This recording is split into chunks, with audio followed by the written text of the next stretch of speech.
Halo, Assalamualaikum warahmatullahi wabarakatuh. Mungkin sebelumnya teman-teman sudah lihat materi tentang kelompok sosial ya. Nah, kali ini saya, Aulia Kautsarindra, NIM 99, akan menjelaskan sedikit tentang gaya hidup dalam mengekspresikan kehidupan sosial, yang mana gaya hidup ini dilakukan oleh manusia sebagai bagian dari kelompok sosial.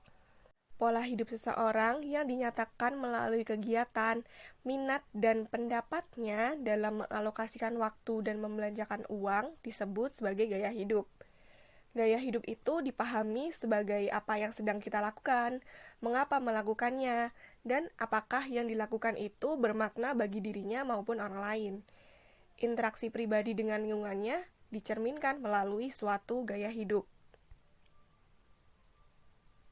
Lalu, gunanya gaya hidup pada kehidupan manusia itu apa sih? Pada tahun 2011, Kani menyatakan bahwa seseorang menggunakan gaya hidup itu dalam kehidupan sehari-harinya untuk menjelaskan dan mengenali kompleks identitas yang lebih luas. Penting bagi manusia untuk membangun identitasnya dalam suatu kelompok sosial agar memiliki tanggung jawab terhadap penilaian orang lain. Jadi, intinya, fungsi dari gaya hidup itu untuk mengenali identitas diri kita sendiri dalam suatu kelompok maupun identitas kita terhadap kelompok lainnya. Gaya hidup ini meliputi beberapa aspek. Menurut Mowen dan Minor dalam Sunarwan tahun 2002 dan dalam Nur Fitriya tahun 2015, gaya hidup itu ada 3 aspek.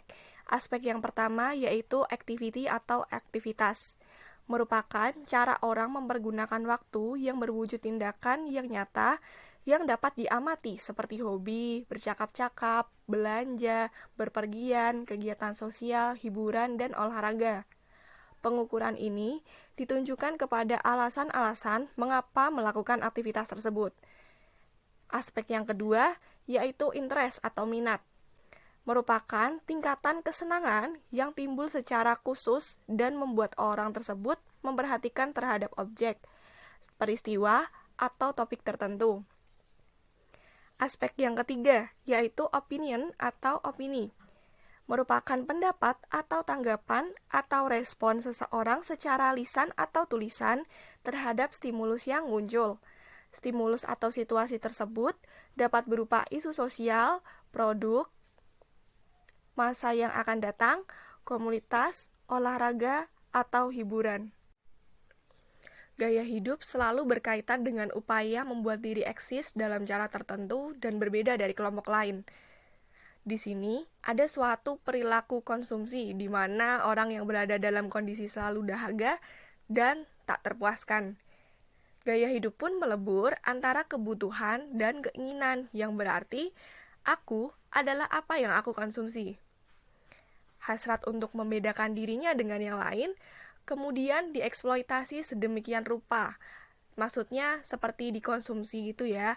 Lalu dari perilaku mengkonsumsi produk-produk tersebut dikombinasikan dalam gaya hidupnya dan kemudian terbentuklah identitas diri. Kembali lagi pada tadi gunanya gaya hidup itu untuk membedakan suatu identitas diri masing-masing manusia.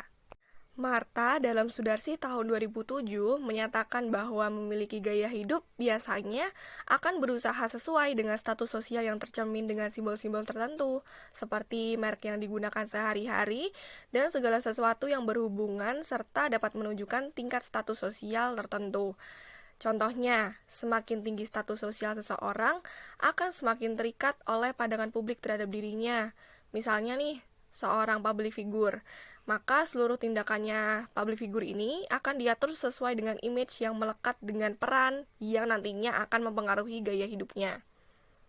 Nah, cara orang mengekspresikan gaya hidupnya ini kan tidak terlepas dari peran perkembangan teknologi.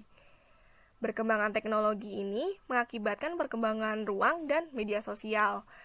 Media sosial saat ini kan tidak hanya digunakan untuk jejaring sosial ya, tetapi juga sebagai entitas dengan atribut sifat tertentu dalam berbagai hal. Bahkan sebuah akun dapat dijiwai dengan bentuk agensi sosial dengan sendirinya. Berkembangnya teknologi yang pesat ini juga akhirnya banyak orang yang mulai mengkonstruksi identitas mereka di internet. Cara individu merasakan individu lain dikembangkan dalam peran identitas lain dan bermain dalam interaksi sosial dan situasi sosial. Dalam hal ini konteksnya di media sosial, yang mana kita bisa jumpai sendiri bahwa sekarang tuh akun di media sosial kita masing-masing itu seperti menunjukkan identitas kita masing-masing, ya kan? Nah, seperti itu guys. Oke, cukup sekian penjelasan singkat saya mengenai gaya hidup dalam mengekspresikan kehidupan sosial. Kekurangan dalam penyampaian maupun dalam segi materi mohon dimaafkan. Semoga materinya dapat dipahami kita bersama. Wabillahi taufik wal hidayah. Wassalamualaikum warahmatullahi wabarakatuh. Sampai jumpa.